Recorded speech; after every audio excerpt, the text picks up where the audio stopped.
जय जय श्री राधे श्री हरिवंश राधा वल्लभ लाल की जय। हितरिवंश महाप्रभु की जय। परम पूज्य गुरुदेव महाराज की सदा जय हो। बहुत बहुत स्वागत है आप सभी का। आइए मिलकर सुनते हैं श्री भक्तमाल ग्रंथ से भक्त दामोदर और उनकी पत्नी का सुंदर जीवन चरित्र। प्रेम से कहो जय जय श्री राधे श्याम।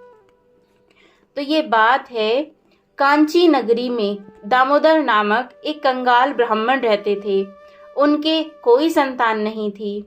एकमात्र स्त्री ही उनका परिवार थी और भिक्षा ही थी जीविका। भगवान का नाम लेते हुए दामोदर नगर में भिक्षा मांग लाते। किसी दिन कुछ ना मिलता तो दंपत्ति जल पीकर संतोष कर लेते। भिक्षा में जो कुछ मिल जाता ब्राह्मणी उसी से भगवान को भोग लगाती। दोनों उस प्रसाद को ग्रहण करते। किसी दिन कोई अतिथि आ जाता तो उसे बड़े प्रेम से वे भोजन कराते और स्वयं उपवास कर लेते। दोनों का एकमात्र काम भगवान का भजन था। भगवान की भक्ति के अतिरिक्त उनके मन में और कोई कामना नहीं थी। कांची के स्वामी वे सर्वेश्वर सदा से बड़े कौतुकी हैं। बड़े बड़े मंदिरों में नित्य उन्हें 56 भोग लगते हैं। धनी मानी जन उनके लिए नाना प्रकार के पकवान बनाते रहते हैं। ब्रह्मा इंद्र कुबेर उनके कृपा कटाक्ष की प्रतीक्षा किया करते हैं। भगवती महालक्ष्मी उनके चरणों को अंक में लिए उनके मुख कमल की ओर एकटक निहारती रहती हैं कि कभी तो प्रभु किसी नन्ही सी सेवा करने का संकेत करें। पर वे ऐसे हैं कि उनको इनमें से कहीं कुछ देखने की इच्छा ही नहीं होती।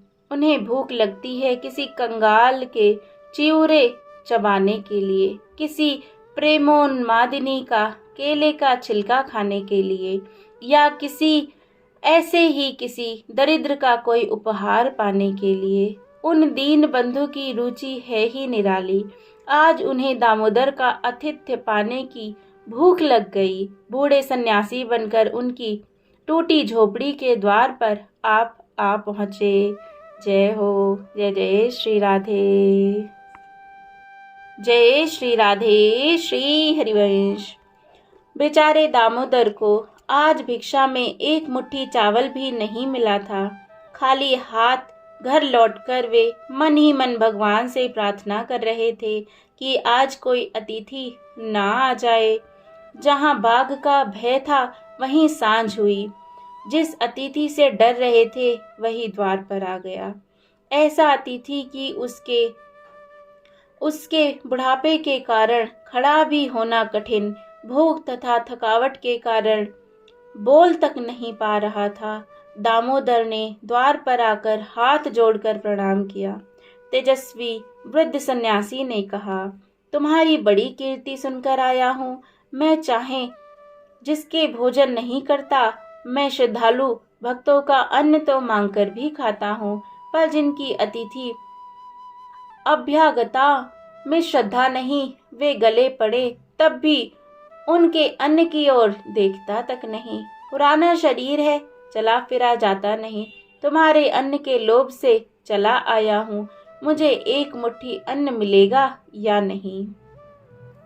दामोदर क्या कहें। उन्होंने सन्यासी जी को घर में लाकर एक कुश के आसन पर बैठा दिया। शीतल जल से उनके चरण धोए। पत्नी से जाकर सब हाल कहा। बेचारी ब्राह्मणी भी क्या करती। घर में तो ना कोई बर्तन ना वस्त्र कि उसे बेचा जा सके। फटा चिथड़ा और मिट्टी की हांडी ही घर की संपत्ति है। परंतु क्या आज अतिथि घर से भूखा जाएगा? पति पत्नी दोनों के नेत्रों से टप टप बूंदें गिरने लगी। सहसा ब्राह्मणी को एक उपाय सूझा। उसने पति से कहा, आप तुरंत नाई के घर से कैंची मांग लाइए और मेरे बालों को काट दीजिए। हम दोनों मिलकर उनसे वेणी बांधने की डोरी बट लेंगे। उसे बेचने पर अतिथि की सेवा हो जाएगी। आहा।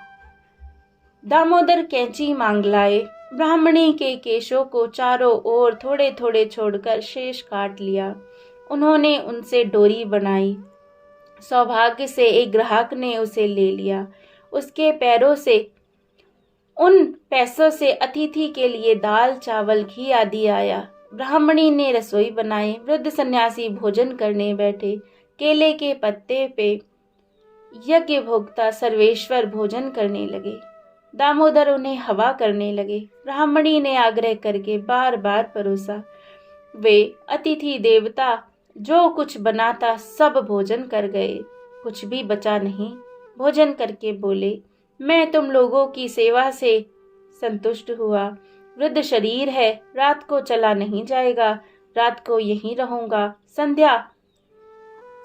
संध्या समय मेरे लिए अधिक खटपट करने की आवश्यकता नहीं।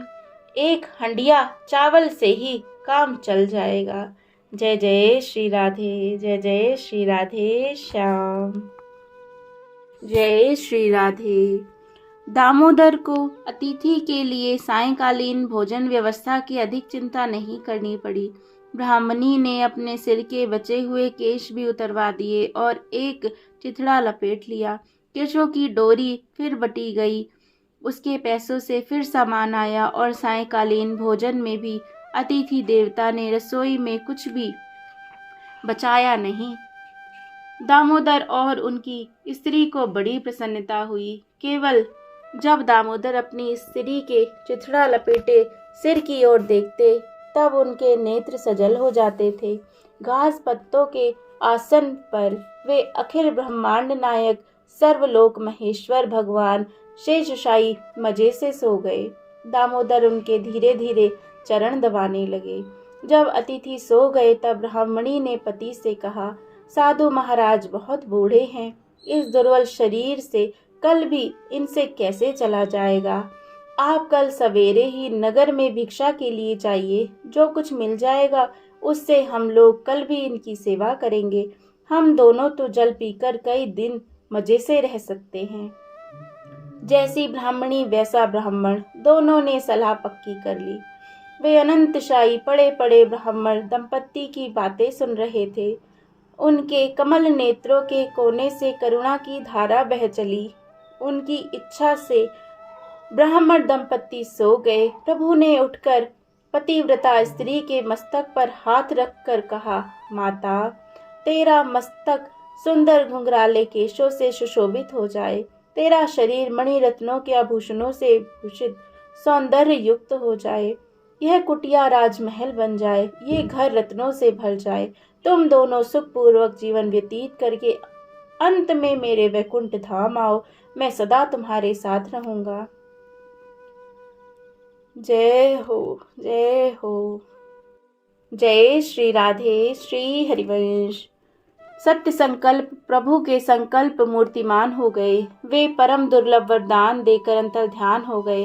प्रातः काल जब ब्राह्मणी जगी तब अपना दिव्य रूप, अपने पति का कामदेव के समान रूप, चारों ओर वैभव की बाहुल्यता और कुटिया के स्थान में राजभवन देखकर बड़ा आश्चर्य हुआ। उसने हड़बड़ाकर दामोदर को जगाया। उसने पति से कहा, शीघ्र उन साधु महाराज का पता लगाइए, वे कोई साधारण साधु नहीं थे। दामोदर ने कहा, साध्वी, वे वृद्ध अतिथि क्या कोई मनुष्य थे कि उनका पता लगाया जाए। उन सनातन पुरुष को मैं कहाँ खोजने जाऊं? वे सर्वत्र हैं, पर दर्शन देना चाहें तभी उन्हें देखा जा सकता है। उन भक्त भावन ने कृपा करके वृद्ध अतिथि के रूप में दर्शन दिए, किंतु उन्हें हम सामान्य मनुष्य ही समझते रहे। हमारे द्वारा उनका कोई सत्कार नहीं हुआ। वे करुणा सागर हमें क्षमा करे। देर तक वे दंपत्ति भगवान की प्रार्थना करते रहे, उन लीलामय के गुण गाते रहे। इसके पश्चात महोत्सव की तैयारी करने लगे।